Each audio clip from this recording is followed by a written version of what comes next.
Bueno, aquí no tengo que decir nada más que está gracioso.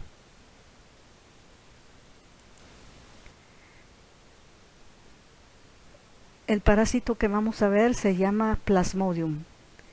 Este tiene como característica importante infectar a eritrocitos y pues puede afectar también a hepatocitos. Muy bien.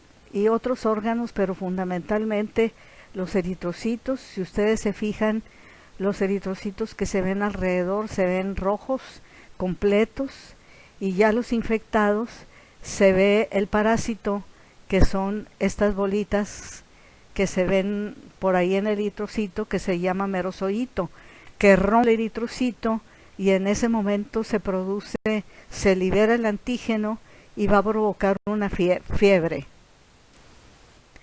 Hay 3 especies importantes: Vivax, Malaria y Falciparum. La enfermedad se puede llamar paludismo porque el paciente, cuando lo observamos, se ve pálido, porque si hacemos una biometría hemática, pues el paciente tiene anemia. Se llama también malaria porque antiguamente se veía que cuando salía una persona al bosque, él recibía un mal aire, ¿verdad? Porque es transmitida por una mosquita. En ese tiempo no se sabía y por eso se denominó malaria. Y también se llama fiebre de los pantanos porque ahí abunda el transmisor, que es una zancudita. Muy bien. En México se encuentra fundamentalmente en el caso del sureste de la República Mexicana, el Plasmodium malariae, si lo ven pintado aquí más o menos de morado, y las zonas donde puede haber Plasmodium vivax, pues son las verdes. O sea, esta pues puede ser más o menos norteña. Bien, aunque según la Secretaría de Salubridad, el paludismo está controlado en México. Es una enfermedad de zonas tropicales y subtropicales. Es transmitida por la picadura de la mosquita femenina, Anopheles. Se presenta en los meses de verano, como es en esta época, y se puede transmitir por medio de transfusiones sanguíneas. Su hospedero definitivo es la mosquita femenina. ¿Cuáles son sus factores de patogenicidad? Bueno, sus factores de patogenicidad más importante es que el parásito, cuando está dentro de los eritrocitos, los deforma y libera lo que se llama merozoitos. Al romper los eritrocitos, el paciente presenta una anemia. Después, dentro, la hemoglobina la transforma en un pigmento que se llama pigmento palúdico, hemozoína o hemosiderina, que es responsable de una hipersensibilidad tipo 3.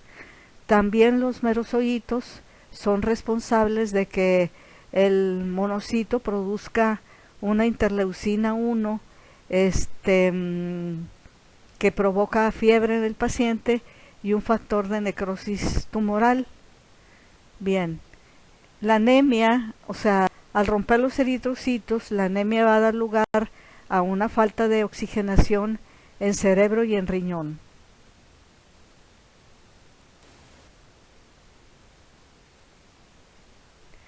Muy bien, entonces, hay 3 especies: Vivax, Malaria y Falciparum, y se va a dividir de acuerdo al periodo febril. O sea, la fiebre en Plasmodium vivax se va a llamar terciana benigna cada 48 horas, Malaria cuartana cada 72 horas y Plasmodium falciparum se va a llamar fiebre terciana maligna irregular, porque no tiene tiempo en donde se presente la fiebre en un periodo determinado. Siempre va a haber fiebre de 40 grados a 41 y por eso esta es mortal. El cuadro clínico, el periodo de incubación se asemeja a cualquier enfermedad, influenza transmitida por mosquitos. Se presenta como si fuera un cuadro, pues vamos a decir, no propiamente catarral, pero va a haber fotofobia, mialgias, anorexia, náuseas y vómito. Luego aparece la fase que caracteriza a esta enfermedad, que podríamos decir que es la patognomónica. Y esa, primero hay una fase fría, donde se producen escalofríos durante 10 a 15 minutos. Por ejemplo, estando el medio ambiente a 37 grados, la persona va a necesitar una cobija porque tiene un frío tremendo. Después empieza la fase de calor o de fiebre, que dura de 2 a 6 horas. Y por último, la fase húmeda o diaforesis, que dura de 4 a 6 horas. Muy bien. Y aquí en este diagrama, pues más o menos entendemos que si es terciana, pues el primer día va a haber fiebre de 39 grados, el paciente descansa un día y al tercer día aparece la fiebre.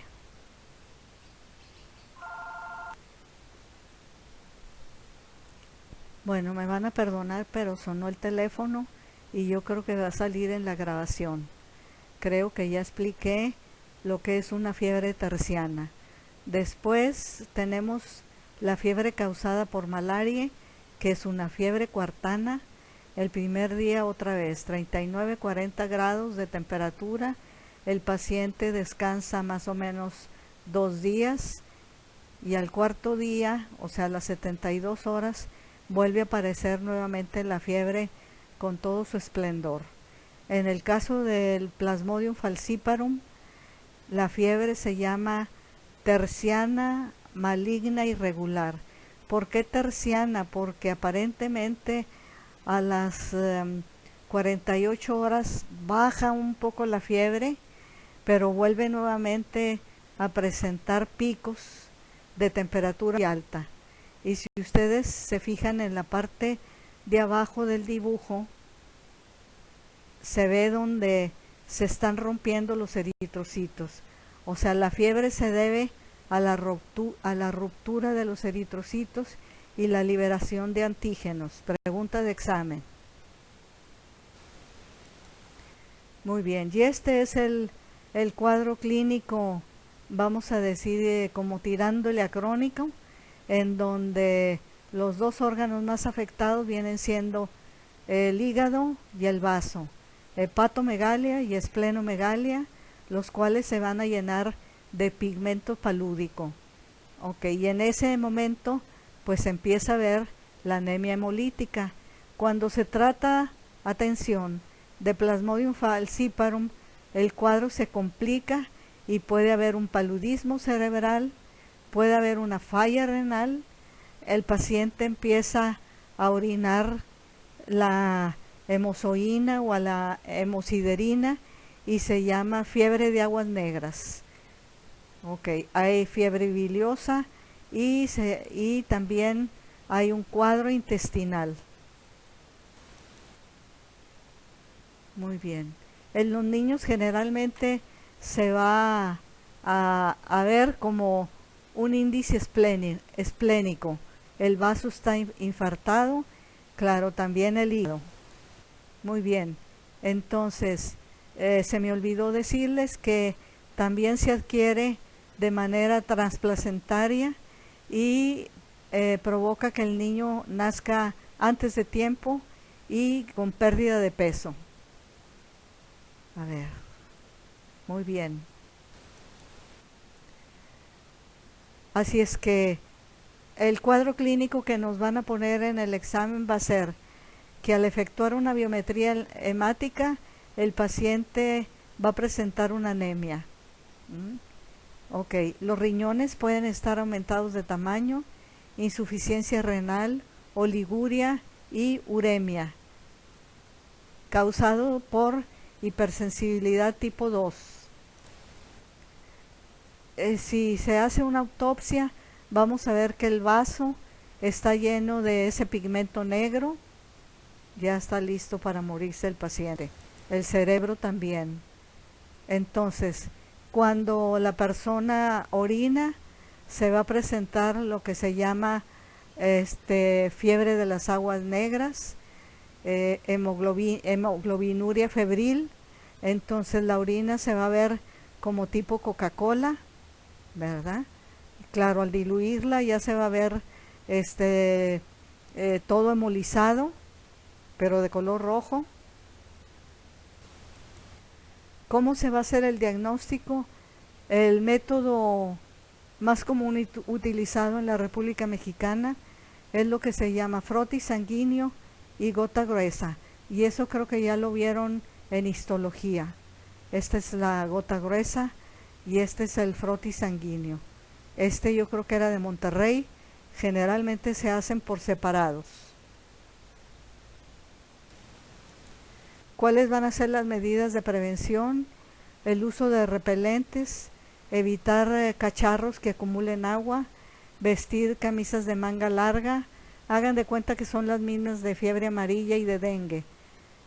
Todavía no hay una vacuna efectiva, pero se está ya en el manejo genético de esporozoitos, merozoitos o gametocitos. Una de las medidas más utilizadas es el uso de pabellones en las camas, la fumigación de viviendas. Ok, se acabó.